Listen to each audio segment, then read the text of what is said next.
यानंतर एक ब्रेकिंग बातमी नागपूरमधल्या नागपूर मेट्रो सेवा ऐन संध्याकाळी ठप्प झालेली आहे। ओव्हरहेड वीज वाहिनीमध्ये समस्या निर्माण झाल्यामुळे सेवा ठप्प झाली आहे। मेट्रो सेवा एका मार्गावर थांबली आहे। खापरी ते ऑटोमोटिव्ह चौक दरम्यानची घटना आहे।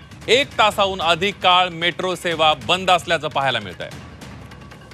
अधिक माहितीसाठी जाऊयात, आपले प्रतिनिधी अमर काने आपल्या सोबत आहेत। अमर, तो ऑरेंजची ही मेट्रो सर्व्हिस आहे। ऑरेंज लाईनची मेट्रो सर्व्हिस ही बंद खंड पडलेली आहे आणि यावेळेस खापरी टू ऑटोमोटिव्ह म्हणजे मोठ्या प्रमाणात कामगार वर्ग यावेळेस कामगार वर्ग मेट्रोनी जात असतो आणि त्यामुळे खंडित पडल्यामुळे त्यांना फार त्रास सहन करावा लागतोय।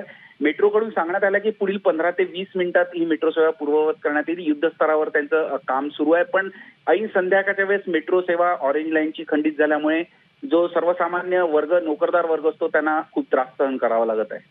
अगदी धन्यवाद अमर, आणि या सगळ्याचा अपडेट आहे तुमच्याकडून घेत राहणार आहोत।